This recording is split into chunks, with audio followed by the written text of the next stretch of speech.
இப்போ நீங்க ஒரு உலக வரைபடத்தை எடுத்துக்கோங்க. நாம பொதுவா என்ன நினைக்கிறோம்? ஒரு நாடு இன்னொரு நாட்ட படையெடுத்து பிடிக்கிறது தான் ஆதிக்கம்னு நினைக்கிறோம்.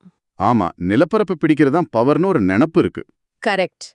ஆனா எல்லைகளை தாண்டி இருக்கிற அந்த பிரம்மாண்டமான கடலை யாராவது முழுமையா தங்களோட கட்டுப்பாட்டுல வச்சிருந்தா எப்படி இருக்கும்? உங்கள் அனைவரையும் காற்றின் குரல் சேனலுக்கு வரவேற்கிறோம். ரொம்ப சுவாரஸ்யமான ஒரு ஆரம்பம் இது. இன்னைக்கு நாம அலச போற தலைப்பும் அதுதான். அதாவது தமிழர்கள் உலகத்தை ஆண்டார்களா அப்படிங்கிற கேள்விக்கான விடையத்தான் தேட போறோம். கண்டிப்பா. ஆனா இந்த கேள்விக்கு பின்னாடி நிறைய உணர்வு பூர்வமான கட்டுக்கதைகள் இருக்கு. நாம இன்னைக்கு அந்த மாதிரி எமோஷனலா போகாம நமக்கு கிடைச்சிருக்க வரலாற்று தரவுகள் என்ன சொல்லுது அப்படிங்கறத மட்டும் தான் பார்க்க போறோம். நேர்களுக்கு அது ரொம்ப முக்கியம். அந்த கிளாரிட்டி வேணும். ஆமா, தமிழர்கள் முழு உலகையும் அரசியல் ரீதியா ஆண்டாங்களா அப்படிங்கிற விவாதத்தை தாண்டி உலக அளவுல அவங்க எப்படிப்பட்ட ஒரு தாக்கத்தை ஏற்படுத்தினாங்க அப்படிங்கறத தெளிவா புரிஞ்சுக்கிறது தான் இந்த அலசலோட முக்கிய நோக்கம். எனக்கு இதுல ஒரு பெரிய சந்தேகம் இருக்கு. இப்போ அவங்க நிலப்பரப்பு ஆளாட்டியும் கடலை தங்கள் கட்டுப்பாட்டுல வச்சிருந்தாங்க அப்படிங்கறத மறுக்க முடியாது. குறிப்பா அந்த சோழர்களோட கடற்படை. ஆமா, ராஜராஜ சோழன் அப்புறம் ராஜேந்திர சோழன் காலத்துல அது ரொம்பவே உச்சமா இருந்துச்சு. ஆனா வெறும் கப்பல்களை மட்டும் வச்சுக்கிட்டு எப்படி இத்தனை நாடுகளை, அதாவது இலங்கை, மலேசியா, இந்தோனேஷியா, சிங்கப்பூர், தாய்லாந்துன்னு இவ்வளவு தூரம் போய் தங்கள் வசம் கொண்டு வந்தாங்க? இதுலதான் அந்த ஒரு ஸ்ட்ராட்டஜி இருக்கு. அவங்க சும்மா கடல்ல போய் சண்டை போடல. ஒரு மிக முக்கியமான புவியியல் மையத்தை குறி வச்சாங்க. அதுதான் அந்த மலாக்கா நீரிணை. ஓ, அந்த குறுகிய கடல் பாதை. எக்ஸாக்ட்லி. அந்த காலகட்டத்துல சீனாவுக்கும் அரேபியாவுக்கும் இடையிலான அந்த ஒட்டுமொத்த கிழக்கு மேற்கு உலக வர்த்தகமும் அந்த குறுகிய கடல் பாதை வழியா தான் நடந்தாகணும். வேற வழியே கிடையாது. அப்போ அத தங்கள் கட்டுப்பாட்டுக்குள்ள கொண்டு வந்ததன் மூலமா உலக பொருளாதாரத்தோட ஒரு பெரிய சுங்கச்சாவடியவே அவங்க கண்ட்ரோல்ல வச்சிருந்திருக்காங்க. அதுதான் உண்மை. இது வெறும் போர் கிடையாது. சர்வதேச வர்த்தகத்தோட நரம்பு மண்டலத்தையே கைப்பற்றின ஒரு மாபெரும் ராஜதந்திரம் சொல்லலாம். கேட்கவே ரொம்ப பிரமிப்பா இருக்கு.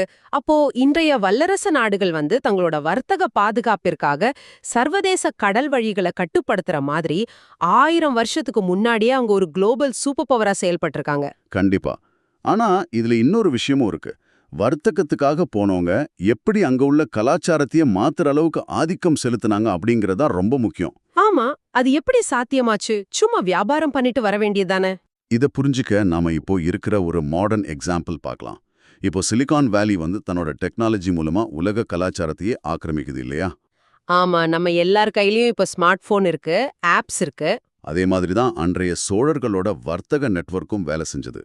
வாழ்முனைய வச்சு மிரட்டி யாருக்கும் அவங்க கலாச்சாரத்தை திணிக்கல. வணிகத்தாலும் மக்களோட அன்றாட பயன்பாட்டாலும் அது இயல்பா நடந்தது. அதனாலதான் இன்றும் இந்தோனேஷிய கோவில்களிலும் தாய்லாந்து கலாச்சாரத்திலும் நம்ம தமிழ் அப்புறம் இந்திய பண்பாட்டோட ஆழமான தாக்கத்தை பார்க்க முடியுது. சரியா சொன்னீங்க. இதுதான் வரலாற்று அறிஞர்கள் இந்திய பெருங்கடல் நாகரிக தாக்கம் அப்படின்னு சொல்றாங்க. அது ஒரு மாபெரும் கலாச்சார பரிமாற்றம். இந்த சாஃப்ட் பவர் எப்படி வேலை செஞ்சதுன்னு இப்போ ரொம்ப நல்லா புரியுது. ஆனா கலாச்சாரங்கிறது சிந்தனை சார்ந்தது. கட்டிடக்கலைன்னு வரும்போது எந்த நவீன இயந்திரமும் இல்லாம எப்படி அந்த பிரகதீஸ்வரர் கோவிலை கட்டினாங்க? 1000 வருஷத்துக்கு முன் கட்டப்பட்ட அந்த யுனெஸ்கோ அங்கீகாரம் பெற்ற தஞ்சை பெரிய கோயில் நிஜமாவே ஒரு இன்ஜினியரிங் மாஸ்டர் பீஸ் தான். 80 டன் எடையுள்ள பாறைய எப்படிங்க 200 அடி உயர கோபுரத்தின் உச்சிக்கு கொண்டு போனாங்க? நினைச்சாலே தலை சுத்துது. இதுதான் அவங்க அறிவியலோட உச்சம். அவங்க எந்த மாயாஜாலமும் செய்யல. பல கிலோமீட்டர் தூரத்துக்கு ஒரு சரிவான பிரம்மாண்டமான மண்பாதையை அமைச்சாங்க. வெயிட், அப்போ யானைகளை வச்சு இழுத்துட்டு போனாங்களா? ஆமா, யானைகளையும் மர உருளைகளையும் பயன்படுத்தி அந்த பெரிய கல்லை மெல்ல மெல்ல உச்சிக்கு கொண்டு போனாங்க. அது மட்டும் இல்லாம சிமெண்ட் மாதிரியான எந்த ஒரு கலவையும் இல்லாம வெறும் கற்களோட எடையை மட்டுமே பயன்படுத்தி இன்டர்லாக்கிங் முறையில மிக துல்லியமா பொருத்தினாங்க. ஒரு சின்ன பிசிறு தட்டினா கூட மொத்தமா சரிஞ்சிருக்கும். ஆமா, இந்த தொழில்நுட்பமும் அது போக நம்ம தொன்மையான தமிழ்மொழி, திருக்குறள், சங்க இலக்கியம் மாதிரியான உலகளாவிய தத்துவங்களும் தான் அவங்களோட உண்மையான ஆதிக்கம்னு வரலாற்று தரவுகள் சொல்லுது. ரொம்ப ஆச்சரியமா இருக்கு. சரி, வர்த்தகம், கட்டிடக்கலைன்னு இப்படி ஒரு காலத்துல கோலோச்சிய அவங்க அந்த ஆதிக்கத்தை எப்படி தொடர்ந்து தக்க வச்சுக்கிட்டாங்க? இல்ல அந்த பயணம் அதோட முடிஞ்சு போச்சா? அந்த பயணம் ஒருபோதும் முடிவடையல. பல நூற்றாண்டுகளுக்கு முன்பு கடல் தாண்டி தொடங்கிய அந்த பயணம் ஒரு சங்கிலி தொடரலா இன்றும் நீடிச்சிட்டு தான் இருக்கு.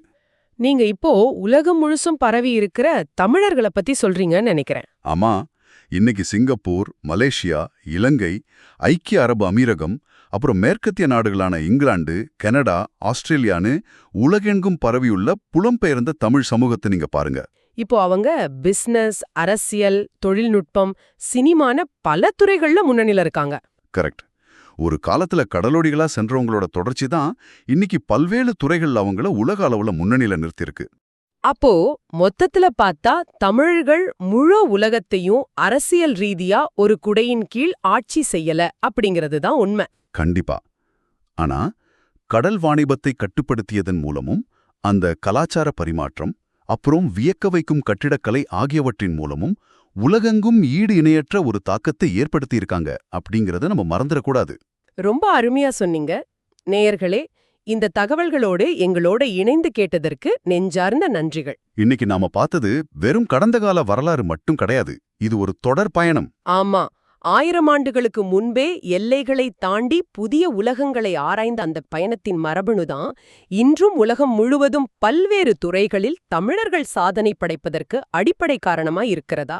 நீங்களே சிந்தித்துப் பாருங்கள்.